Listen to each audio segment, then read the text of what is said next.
বলে বিচাৰিছো যে 2024 চন বা 25 চন বা এই বছৰটোত আমি এটা অতি জটিল সময়ত আছো এই সময়ছোৱাত বা অনাগত 5-10টা মান বছৰৰ ভিতৰত আমাৰ বাবে এটা ডাঙৰ প্ৰত্যাহ্বান আহিছে বিহুৰ বতৰটো মই এটা নেতিবাচক কথা ক'বলৈ বিচাৰিছো যে অসমীয়া ভাষাটো যদি যোৱা এই সময়ছোৱাত আমি যেনেদৰে ললো 4-5 বছৰৰ ভিতৰত যদি প্ৰযুক্তিগতভাৱে আমি এটা স্তৰ নাপাওঁ তেনেহলে অসমীয়া ভাষাৰ ব্যৱহাৰকাৰীৰ সংখ্যা অতি বিপদজনকভাৱে হ্ৰাস পাব আৰু সেইটো হৈছে যে বহু যুঁজবাগৰ কৰাৰ পাছত আমি ইউনিকোডৰ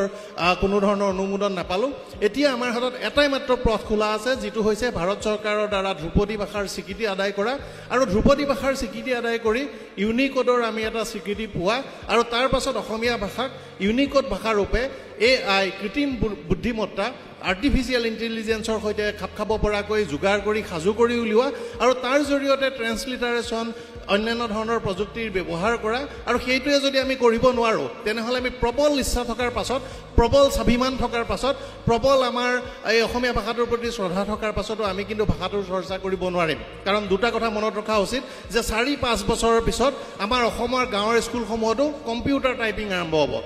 অলপ দিনৰ পিছতে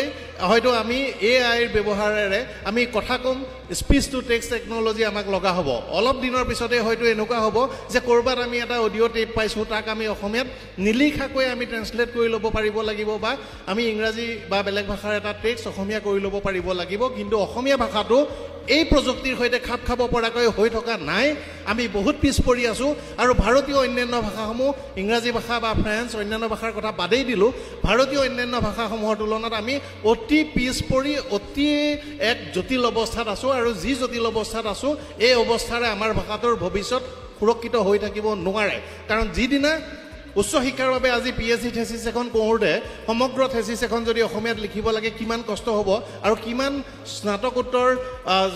PhD ষ্টুডেণ্টে লিখিব পাৰিব আমি সকলোৱে জানো আমি এটা চেনেলৰ কৰ্মকৰ্তা বাতৰি কাকতৰ কৰ্মকৰ্তা আছে অসমীয়া লিখিব পৰা অসমীয়া DTP কৰিব পৰা মানুহৰ টেক্সট টাইপ কৰিব পৰা মানুহৰ কি সংখ্যা কমিছে ইয়াত থকা প্ৰতিজনে উপলব্ধি কৰিব পাৰে অসমীয়া শুদ্ধকৈ লিখিব পৰা মানুহৰ সংখ্যা অতি হৈ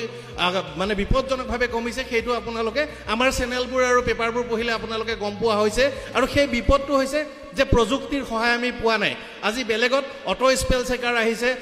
ব্যাকৰণ আজি শুদ্ধ কৰি দিয়া ব্যৱস্থা আহিছে কিন্তু আমাৰ ভাষাত আমি এইবোৰ নাপাম আৰু যে আমি নাপাম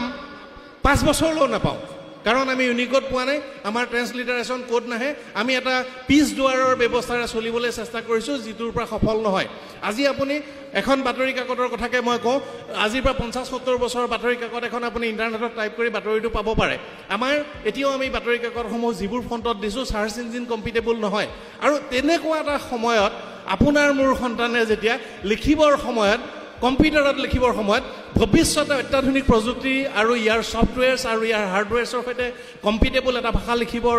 সময়ত যেটো প্ৰয়োজন হ'ব সেইটো নাথাকিব আৰু নথকাৰ সময়ছোৱাতে ইংৰাজী হিন্দী বাংলা বা অন্যান্য এটা ভাষালৈ তেওঁলোক গুচি যাব আৰু আমি যিমান জোৰ নকৰো আজি যিমান জোৰ কৰি মোৰ সন্তানক মই অসমীয়া শিকাই নাথাকো বিহু নচুৱাই নাথাকো সত্ৰীয়া নৃত্য শিকাই নাথাকো অসমৰ কৃষ্টি সংস্কৃতি গৌৰৱ শিকাই নাথাকো তেওঁ কিন্তু সেই দিনটোত গৈ ইংৰাজী টাইপ কৰিবলৈ আৰম্ভ কৰিব বা বেলেগ ভাষা টাইপ কৰিব আৰু সেই দিনা আমাৰ পৰাজয় ঘটিব মই আশা কৰিম আজিৰ দিনটোত প্ৰত্যেকজন অসমীয়াই এই হেঁচাটো দিব লাগে নিৰ্বাচন হৈ গৈছে এটা পৰ্যায় আছে ৰাজনৈতিক নেতাসকলে এই কথাটো চিন্তা চৰ্চা কৰাত ব্যৰ্থ হৈছে ৰাজনৈতিক এটা ইস্যু নহয় এইবোৰ বিষয় কিন্তু ৰাইজে হেঁচা দিব লাগে ধ্ৰুপদী ভাষাৰ স্বীকৃতি এই বছৰতেই লাগে ধ্ৰুপদী ভাষাৰ স্বীকৃতিৰে এই বছৰতে আমি ইউনিকোডৰ স্বীকৃতি পাব লাগে এই বছৰতে আমাৰ ট্ৰান্সলিটাৰেচন কোড হ'ব লাগে এই বছৰতে আমাৰ AI ৰ সৈতে ই খাপ খাব পৰা এটা আমাৰ অত্যাধুনিক ফণ্ট সফটৱেৰছ লাগে এই বছৰতে স্পিচ টু টেক্সট এই বছৰতে